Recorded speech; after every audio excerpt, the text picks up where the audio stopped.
Hi நண்பா, welcome back to SS unit. Thalapathy ரீசெண்டாக gas cylinder விலை உயர்வை எதிர்த்து பாஜகவை கடுமையாக விமர்சனம் பண்ணி அறிக்கை விட்டிருந்தாரு. ஸோ இதை பற்றி பாஜகவை சேர்ந்த அண்ணாமலை அவர்கள்கிட்ட கேட்கும்போது, அரசியலில் சக்தி வாய்ந்தவங்களை பற்றி பேசினா மைலேஜ் கிடைக்கும் அப்படின்றத நினைச்சு விஜய் அவர்கள் பிரதமர் மோடி அவர்களை விமர்சனம் பண்ணிட்டு இருக்காரு. ஏன்னா ராகுல் காந்தி அவர்களை பற்றி பேசினா அந்த மாதிரி ஒன்றுமே கிடைக்காது. ஸோ மீடியா வெளிச்சத்திற்காக தான் தொடர்ந்து விஜய் அவர்கள் பிரதமரை விமர்சனம் பண்ணிட்டு இருக்காரு. அவரு ஆதாரத்தோட பேசினா நான் அவருக்கு பதில் சொல்றேன் அப்படின்ற மாதிரி பேசியிருக்காரு. இதை என்ன ஒரு மனநிலையில அண்ணாமலை அவர்கள் பேசியிருக்காருன்னு தெரியல.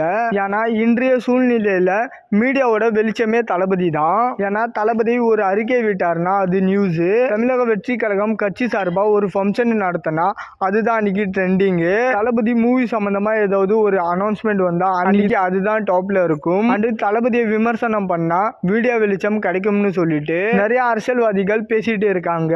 சோ அப்படி இருக்கிற நிலைமையில அண்ணாமலை அவர்கள் இந்த மாதிரி சொல்லி இருக்கிறது காமெடியா இருக்கு. அண்ட் தளபதி ஆதாரத்தோட குற்றச்சாட்டை வைக்க சொல்லி இருக்காரு.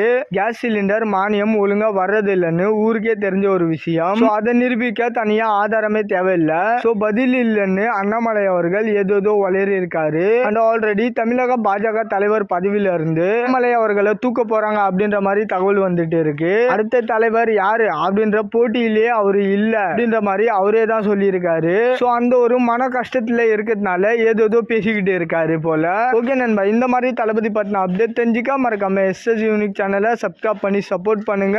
அண்ட் நிறைய பேர் சப்ஸ்கிரைப் பண்ணாம வீடியோ பார்த்துட்டு இருக்கீங்க. மறக்காம சப்ஸ்கிரைப் பண்ணி ரைட் சைட்ல இருக்கிற பெல் ஐகானை கிளிக் பண்றீங்க. இதோட வீடியோ முடிச்சுக்கிறேன். ஓகே, பாய்.